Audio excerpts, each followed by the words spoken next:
Ebenezer. Ebenezer Scrooge. Oh no. What do you want with me? I want much of you, Ebenezer. Who are you? Ask me who I was. Oh, you're very particular for a ghost. All right, then, who were you? In life, I was your partner, Jacob Marley. Jacob Marley? But you're dead.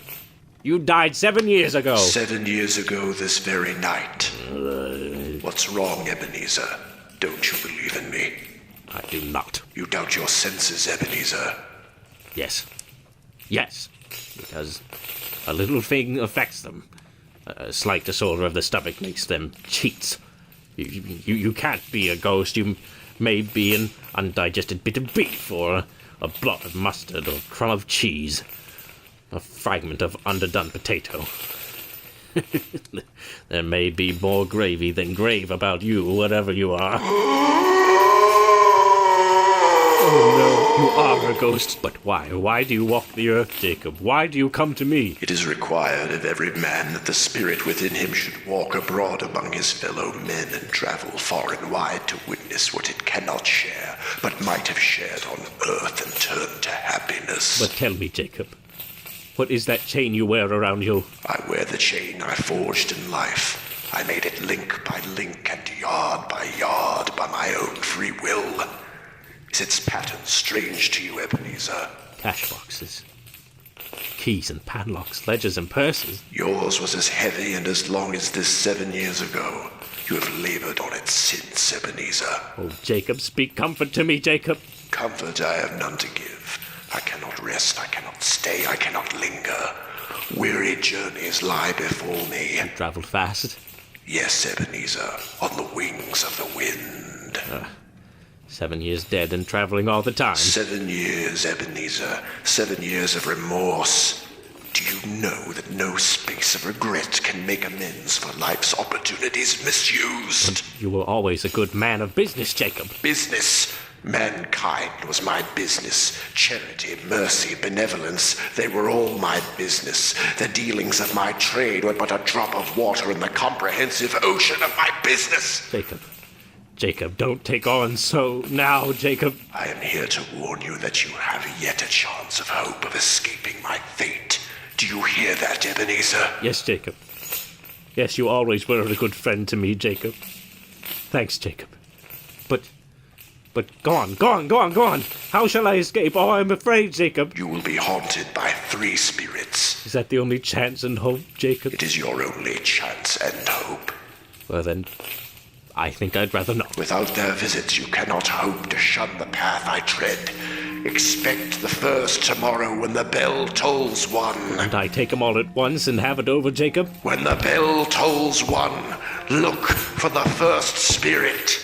Marley! Jacob Marley!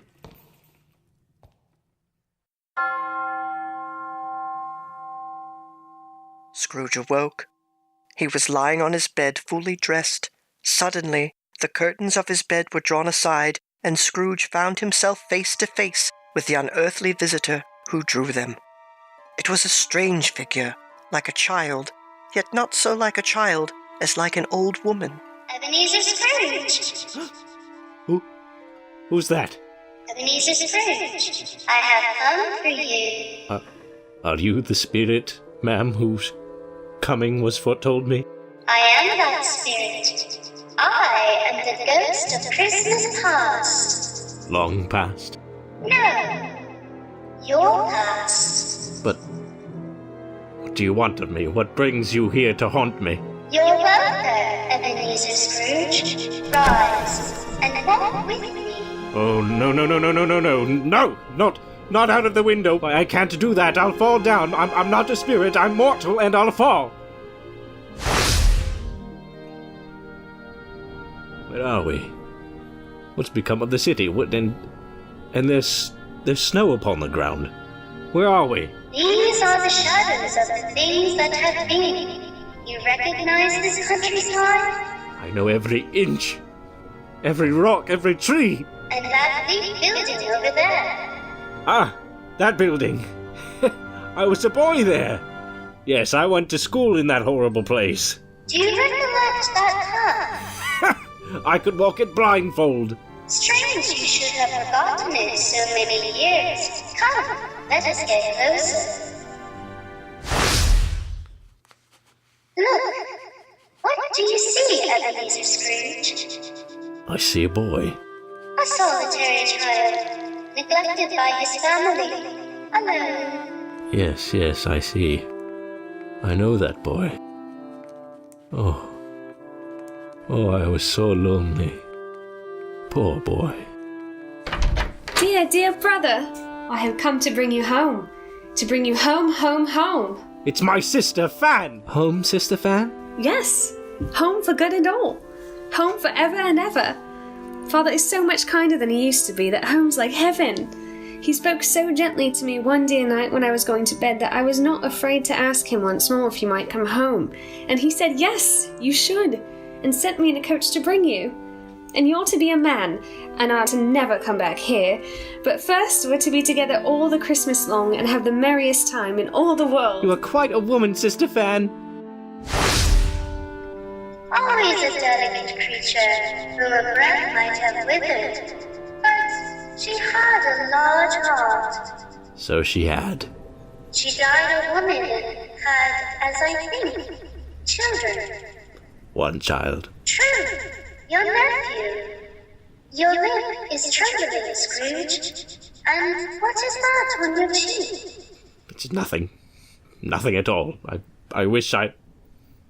it's too late now. What's the matter? Nothing. The waifs came to my door singing Christmas carols last night, and there was a boy like that among 'em. A poor, pale, thin little boy in a ragged coat. I should like to have given something, that's all. Is that all? Come, Ebenezer Scrooge. Let us see another Christmas.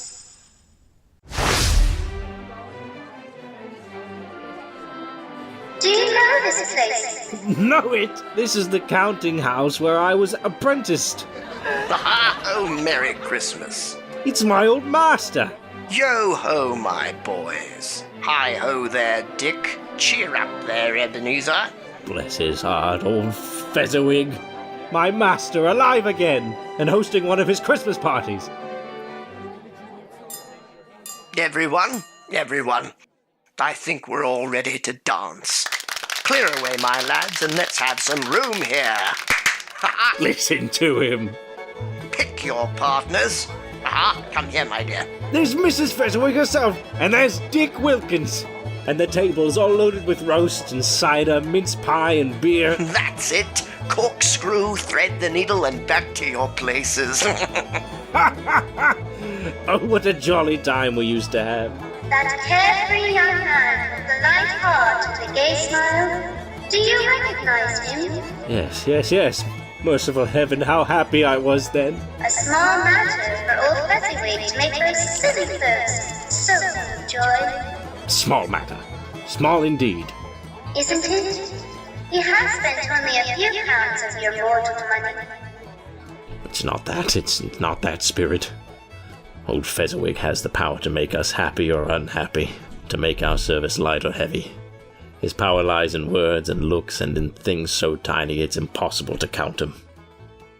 The happiness he gives is quite as great as if it cost a... What is the matter? Oh, nothing. Nothing at all, Spirit. Something, I think. Speak. Well, only... It's just that I should like to be able to say a word or two to my clerk, Bob Cratchit, that's all. My time grows short, and we have yet another journey to make. Where now? Come. This is our last visit to the past, Ebenezer. Here, in this little room, with a fair young girl by your side. Do you recognize yourself, Ebenezer? Oh, no. No. Spare me this. You're older now, a man in the prime of life. Your face has begun to wear the signs of care and avarice. Your eyes are greedy, eager, restless eyes of the miser. She knows it too, that girl by your side. There are tears in her eyes. No, no, please! It matters little to you, very little, I know that. Belle, have I changed toward you? When we were engaged, we were both poor. Was it better then? Better to be poor? Better at least to be happy. You're changed. You were another man then. I was a boy. You blame me because I've grown wiser? Have I ever tried to break our engagement? In words, no. Never. In what then? In a changed nature, in an altered spirit, in everything that made my love of any value in your sight. So I release you from your promise. Belle. Oh, at first it may cause you pain to lose me. A very brief pain. But soon it will be dim, like a half-remembered dream. An unprofitable dream. And you will be glad to be awake from such a dream. May you be happy in the life you have chosen, Ebenezer, for the love of whom you once loved. That's enough.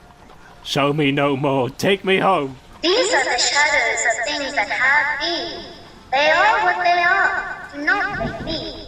No. No more. No more. One shadow more. Come. Do you see this man, Ebenezer Scrooge? This man might have been you, and the woman beside him, your wife. And that girl might have been your daughter, Ebenezer. She might have called you father. She might have been a springtime in the haggard winter of your life. Spirit, let me go. Show me no more. Listen now while they speak, Ebenezer. Belle, I saw an old friend of yours today. Who was it? Guess. How can I Oh, I know. Mr. Scrooge. Mr. Scrooge it was. I passed his office window. It wasn't shuttered. And there was a candle inside, so I couldn't help but seeing him. His partner Marley lies at the point of death, I hear. And there Scrooge sat. All alone.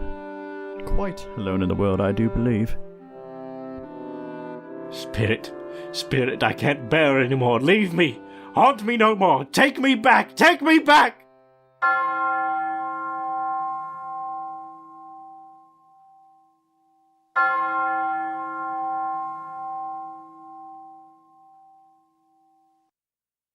Hello, friends. Thank you for tuning in to part 2 of A Christmas Carol. And be sure to join us tomorrow night, December 23rd, at the same time for part 3. I'd like to send a special thank you out to all of our voice actors and to everyone who helped make this possible. We'll see you tomorrow night, and until then, keep your ears open.